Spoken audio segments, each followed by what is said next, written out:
आपसे बातचीत करूं ऐसे ही सहजता से। और आपकी कविताएं पढ़कर मुझे बहुत प्रेरित करती है, बड़ी सहज, मतलब आसपास के लोगों को लेकर। जैसे अभी मैंने जो मजली मामी के बारे में सुना, मतलब वो जीवंत व्यक्तित्व वो हमारे आसपास ही होते हैं। जैसे हमारी मम्मी, बुआ, दादियों को भी हमने ऐसे ही देखा है।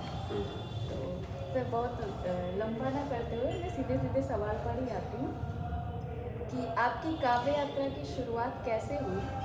वह पहली कविता कौन सी थी जिसने आपको लिखने के लिए प्रेरित किया? यार, ये प्रश्न जो है इसका जवाब तो है मेरे पास, लेकिन बड़ा हास्यास्पद जवाब है। बिल्कुल सर, हमें भी अच्छा लगेगा सुनकर। तो मेरे बचपन हम लोग का बड़ा जो है भय के साए में बीता, और भय की मूर्ति थे हमारे चाचा जी। तो वो कुछ लोग होते हैं मानव द्वेषी टाइप, तो अपने जीवन में कुछ कर नहीं पाए थे, और तो उनको ये लगता था कि सबको पीड़ित करो, तो बच्चे आराम से मिल जाते थे।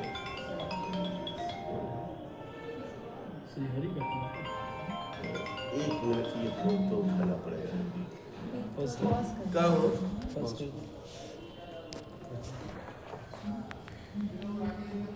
हमारे चाचा जी थे, तो बच्चों को मारते पीटते थे बुरी तरह। और मारने पीटने का ये था कि पढ़ाई एक ऐसा काम है जिसके नाम पर मारो तो न्याय संगत है। तो बहुत दिनों तक तो ये लगता रहा कि हमारे पढ़ने से इनको कोई लाभ होगा, इसलिए नहीं पढ़ना है। तो मैंने पूरा बचपन हम लोगों का उनसे त्रस्त था। तो गर्मी की छुट्टी में ननिहाल गया हुआ था मैं। ननिहाल गोरखपुर में हमारे एक मामा जी थे जो यूनिवर्सिटी में प्रोफेसर थे। तो वहाँ हमने चाचा जी का मजाक उड़ाते हुए 4-6 लाइनें लिखी, राइम जो होता है ना, चचा चुकंदर हो गए पूरे अफलातून, तो क्या है बंदर जैसे दांत निपोले बनते हैं बातूनी, कुछ इस तरह 4-6 पंक्तियाँ थी। तो हमारे जो मेरे भाई बहन थे सबको बहुत मज़ा आया। तो मेरे भाई की राइटिंग बड़ी सुंदर थी, तो उन्होंने पोस्टर बना के, जैसे पोस्टर लगे हुए ना वैसे ही लगा दिया, और ऐसे लगाया कि वो मतलब दिखे। और संजोग यह कि अगले दिन चाचा जी आ गए वहाँ मामा जी के यहाँ, और उनकी निगाह गई तो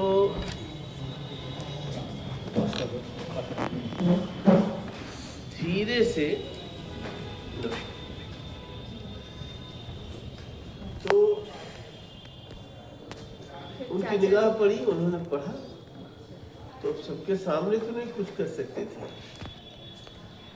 तो धीरे से हमसे पूछा कि तू लिख ले बड़ा। उनके नहीं था, गोविंद लिख ले बड़ा, मामा जी के लड़के के नाम। कहा नहीं, राइटिंग उनके यहाँ लिख ले तुम ही बड़ा। तो बहरहाल उस समय तो अब वो ननिहाल में मारपीट कर नहीं सकते थे। उसके बाद वो जब लौटे तो मारना पीटना बंद कर दिया। तो मुझे लगा कि ये जो शब्द है, शब्द भी एक प्रतिकार का एक उपाय बन सकते हैं, और अन्याय से और अत्याचार से बचा जा सकता है। ये बात मेरे दिमाग में आई, और तब कुछ शब्दों के साथ खेलने का कभी क्या करता है। सर क्या उम्र थी उस समय मेरी हाँ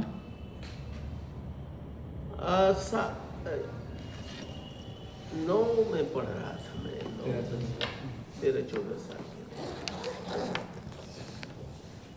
तो जब कोई पूछता है कि पहली कविता, तो वही ध्यान आता है। उसके बाद जो है अब उसको कहीं याद करके लिखना पड़ेगा।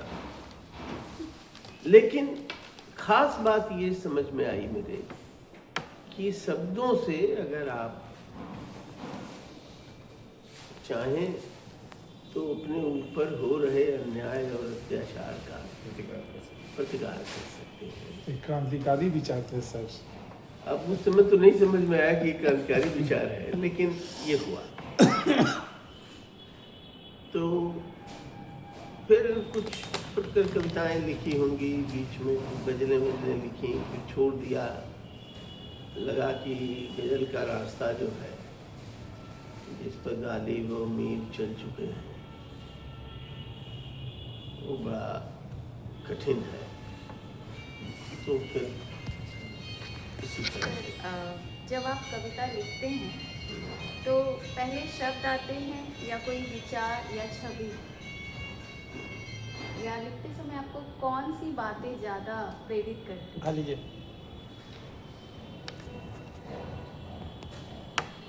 ये तो दो सवाल हो गया ना। पहले विचार आता है कि शब्द आता है। तो एक तो जो विचार भी आपके दिमाग में आते हैं तो शब्दों के लिबास में ही आते हैं। मन में भी जो विचार आएगा तो वो एक भाषा के भीतर ही संभव होता है। तो विचार न कहिए, भाव संवेदन जो है वो रहता है। और एक कोई क्षण, एक कोई समय ऐसा होता है जब लगता है कि हाँ, ये लिख दिया जाए, लिखने की नौबत आ जाती है। बाकी ये है कि वो विचार या भाव हमेशा शब्दों के लिबास में ही आते हैं। सर, मेरा अगला सवाल है कि एक कविता को अंतिम रूप देने में आपको कितना समय लगता है, या आप बार बार एडिटिंग करते हैं, या कई बार एक बार में ही बन जाती है? आपने सवाल भी किया और जवाब भी दे दिया। कुछ कविताएं ऐसी होती हैं जिनको कि बार बार लिखना पड़ता है, बार बार उनसे, वो खास तौर से लंबी कविता है। जैसे मछली मामा। मछली मामी में भी कई हुआ है। इसमें जो 2-3 कविताएं काफ़ी लंबी हैं, तो उनको कई ड्राफ्ट उनका लिखना पड़ा है। और छोटी कविताएं तो अब उनमें बहुत गुंजाइश नहीं रहती है, और वो एक क्रिस्टल की तरह आती है। और मेरा जो पिछला संग्रह है माटी पानी, उसमें एक कविता है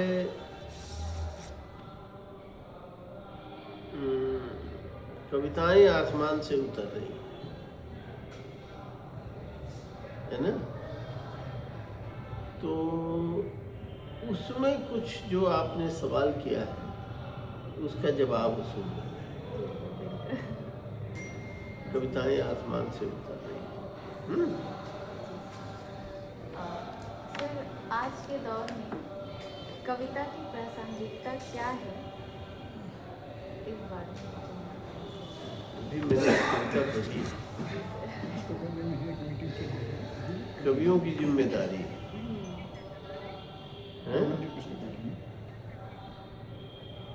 ऐसा है कि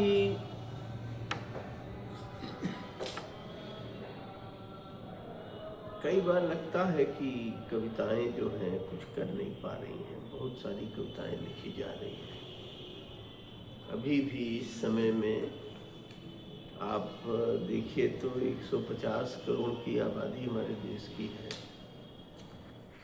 तो 50 लाख लोग तो कविता लिखते हैं, अच्छी लिखते हैं, बुरी लिखते हैं, प्रोफेशनली लिखते हैं। इतने लोग लिखते होंगे, या मान लो बहुत ज़्यादा लग रहा हो तो 10-5 लाख कम कर दो, बहुत सारी कविताएं लिखी जा रही हैं। फिर भी हम देख रहे हैं कि क्या कह रहे थे वो पाठक जी कि सत्यमेव जयते उलट गया है, सत्य की इमारत कहीं दिख नहीं रही। तो एक बार निराशा होती है कि कविताएं कुछ कर नहीं रही। लेकिन कविता की एक भूमिका तो ये होती है कि जिन दिनों ये कोरोना चल रहा था तो और रोज लोग मर रहे थे और आप एक श्रद्धांजलि लिख रहे थे और अभी वो श्रद्धांजलि पूरी नहीं हुई है तब तक दूसरी श्रद्धांजलि देने का मौका आ रहा।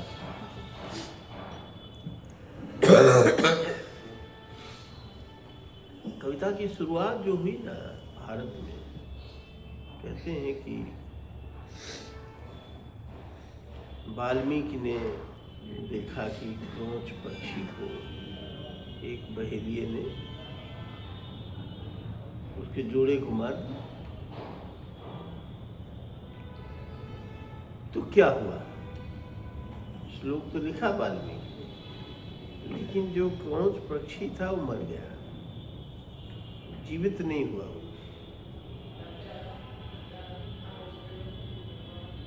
कहानी में ये तो है ना, क्रोंच पक्षी जीवित नहीं हुआ। और जो उसकी साथिन थी उसका दुख भी कम नहीं।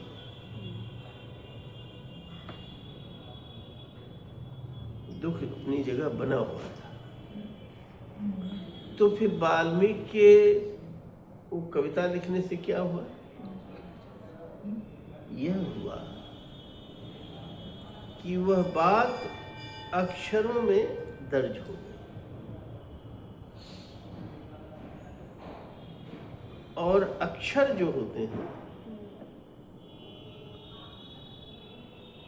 उसका अर्थ क्या है? जो क्षर नष्ट न। वैसे तो सब कुछ क्षणभंगुर बताया गया है, लेकिन अक्षर जो है और आदमी के भीतर भी, हर व्यक्ति के भीतर एक अमरता की चाह होती है,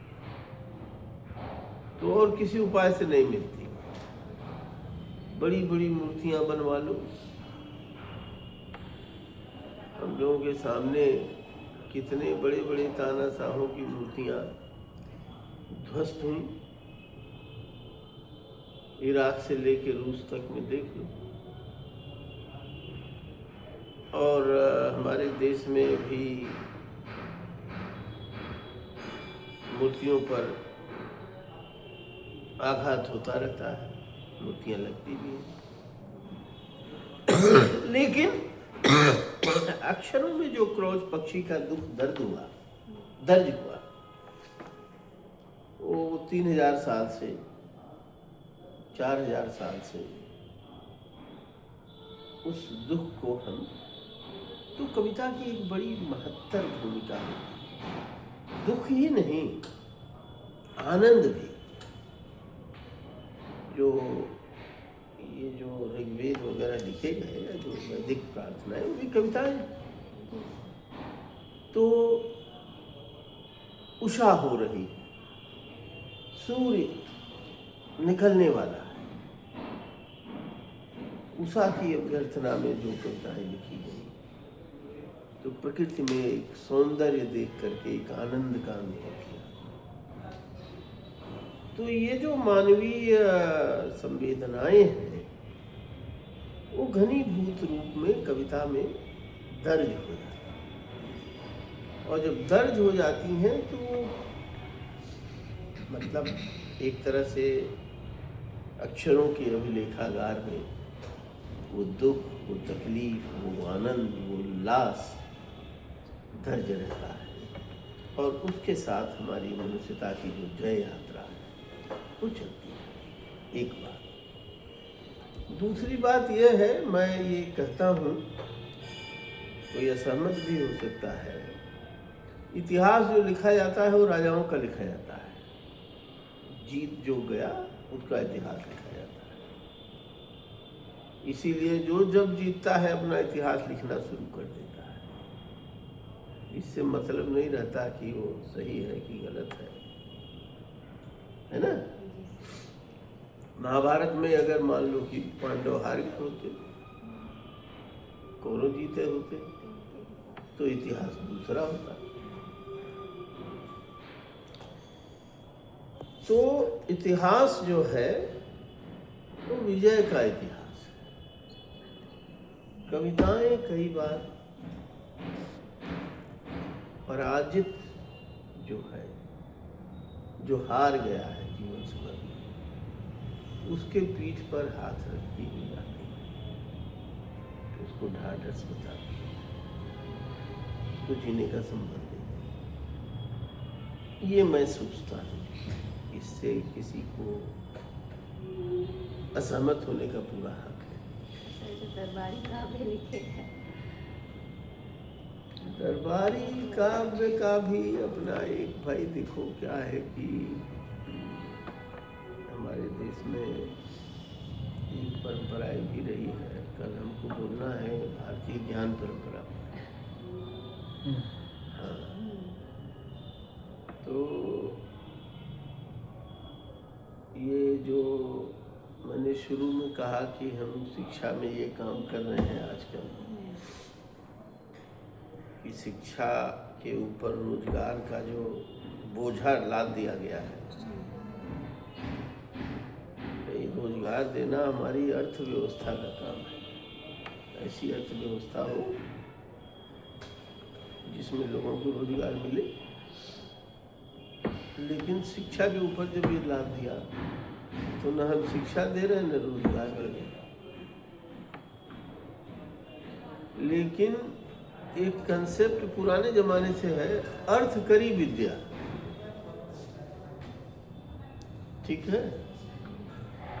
तो ज्योतिष जो है वो अर्थकरी विद्या है। हमारे प्रधानमंत्री जी ने एक दिन कहीं संस्मरण अपना सुनाया कि ट्रेन में जगह नहीं मिलती थी तो मैं धीरे से लोगों का हाथ देखने लगता था, तो हमको लोग बैठा लेते थे। तो ज्योतिष अर्थकरी विद्या है। हजारी प्रसाद जी ने तो पढ़ी ही इसीलिए। हाँ? हजारी प्रसाद जी ने तो ज्योतिष पढ़ी ही हाँ, इसलिए पढ़ी, पैसा कमाएंगे। तो वैद्यक चिकित्सा वो भी अर्थकरी विद्या है। अब कवि बेचारा क्या करे, तो दरबारों में जाके वो अच्छा, ये है कि भाई राजाओं को या जो भी आज के जो राजा हैं उनको भी अच्छा लगता है, सब आज भी लिखा जा रहा है। और एक हमारे यहाँ के बड़े भारी आचार्य थे, नाम नहीं लूंगा, विद्वान आदमी थे। और विद्वान लोगों में भी कमजोरियां होती ही हैं, ज़्यादा होती हैं। तो जब ये सरकार आई नई वाली, और तो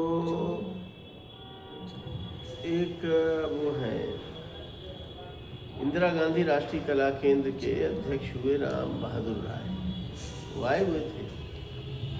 तो आचार्य जी उनके पास गए और बताया कि देखिए हमने वर्तमान प्रधानमंत्री का नाम लेके कि उनके ऊपर मैंने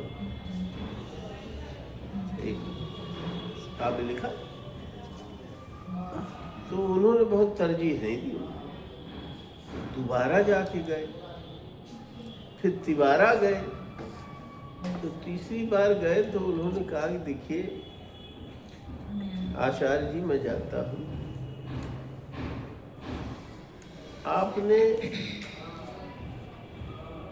राजीव गांधी पर भी लिखा,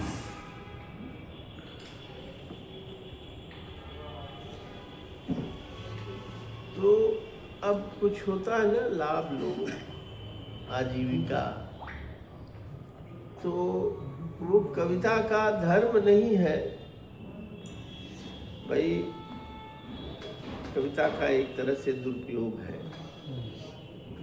और जैसे रुपया आपके हाथ में है तो रुपए से आप अच्छा अच्छा काम कर सकती हैं और खराब काम भी कर सकती हैं।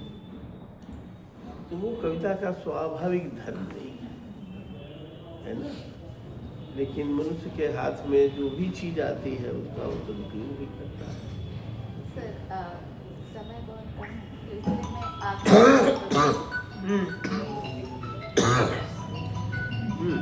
एक कवि बनने के लिए या लेखक बनने के लिए क्या क्या करना चाहिए? मतलब जो नव कुछ लेखक हैं या नए नए जो लोग हैं जो कविता लिखना चाहते हैं, लिखते हैं, लेकिन कैसे वो मतलब अपनी कविता और अच्छी लिख सकते हैं, उसके लिए आप कुछ पहले तो और अच्छी के चक्कर में न पड़े, ठीक है। जी। जैसी आ रही है वैसी लिखी। 12वीं शताब्दी के एक कवि थे अब्दुल रहमान। हाँ। तो उनकी किताब है, एक ही छोटी सी किताब मिलती है, संदेश राशि। तो उसमें एक उनकी गाथा है कि जा जस कब्ब सत्ती सा तेण अलज ऋण भड़ी अब्बा जई चौमुहेण भड़ियम ता शेषा माँ बड़ी जन। जिसके पास जितनी काव्य शक्ति हो उसके हिसाब से निसंकोच भाव से उसे कविता लिखनी चाहिए। अगर चतुर्मुख ने कविता लिखी तो क्या बाकी लोग कविता ना लिखे? उसके बाद उन्होंने जो 23 छंदों में एक मैंने अपनी बात के समर्थन में उदाहरण दिया कि तीनों लोकों में प्रसिद्ध गंगा नदी बहती है तो बाकी नदियां न बहें। अब इस कथन की आप व्याख्या करिए तो इसमें लिखा है, इसमें पढ़ोगी तो मिल जाएगा। गंगा नदी जो गंगोत्री से निकलती है और गंगा सागर में समा जाती है, इस बीच उसमें कितनी नदियां मिलती हैं? बहुत नहीं, संख्या बताओ। 900 नदियां मिलती। और ये मैं नहीं बता रहा, पंचतंत्र में लिखा। पंचतंत्र की एक छोटी सी कहानी है कि एक टिटिव दंपति, टिटिहरी है, तो उनके अंडे जो है समुद्र बहा ले आता है। तो जो पुरुष है टिटिहरी का, वो बहुत नाराज होता है। वो कहता है कि मैं समुद्र को सोख लूंगा। तो उसकी पत्नी समझाती है कि अरे तुम्हारे बस का है समुद्र सोखना। तो वो अपने पराक्रम की और अपने चोंच की दृढ़ता की और ये सब कहता है। और मैं तो उसी में वो समझाती है कि सिंध और गंगा जैसी नदियां 900 नदियों का जल लेकर के रोज जिस सिंधु में मिलती हैं, तो 900 नदियां आती हैं, गंगा का निर्माण करती हैं। तो अगर बाकी नदियां न बहें तो गंगा कैसे बहेगी? तो कविता सामान्य से सामान्य व्यक्ति को अपनी क्षमता के हिसाब से कविता लिखना चाहिए। अगर खूब सुंदर तालाब में कमल का फूल खिला हुआ है तो गरीब आदमी के झोपड़े पर जो लौकी का फूल खिला है वो न खिले। ये उदाहरण देता है।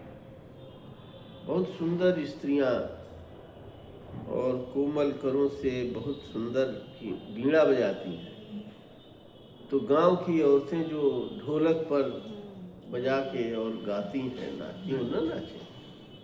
तो इसलिए कविता को लेके बहुत अच्छी कविता के चक्कर में नहीं, जैसी लिखती हूँ वैसी लिखती। And you are the best जज। और बाकी ये है कि दूसरा कोई उपाय नहीं। हमारे एक हिंदी के आचार्य थे, आलोचक थे, शांतिप्रिय द्विवेदी, तो बहुत सारी कहानियां उनको लेकर के हैं। वो उनको एक किताब मिली इतनी ही बड़ी, जिस पर लिखा था 15 दिन में तैरना सीखिए। तो ये हुआ कि चिकने फर्श पर पेट के बल लेट जाइए, 2 दिन हाथ ऐसे ऐसे करिए, फिर 2 दिन पैर ऐसे ऐसे करिए, फिर 4 दिन हाथ पैर साथ साथ करिए। इस तरह से 15 दिन का हिसाब दिया था और कहा फिर 15वें दिन पानी में उतर जाइए। ऐसे ही किया उन्होंने, उतर गए केदार घाट पर। वो तो भला हो कि वहाँ मलाह तो ये जो पानी में उतरे बिना आप तैरना नहीं सीख सकते हैं, तो लिखने बिना लिखना नहीं सीख सकते। कोई उसका बना बनाया मंत्र नहीं, जो मन में आ रहा है उसको लिखिए, है ना, और पढ़ते रहिए। इतनी अच्छी लाइब्रेरी। ठीक, जी सर, बहुत बहुत धन्यवाद सर, आपने हमसे बात आपको भी धन्यवाद कि आपने हमसे बात की। शुक्रिया। हम लोगों ने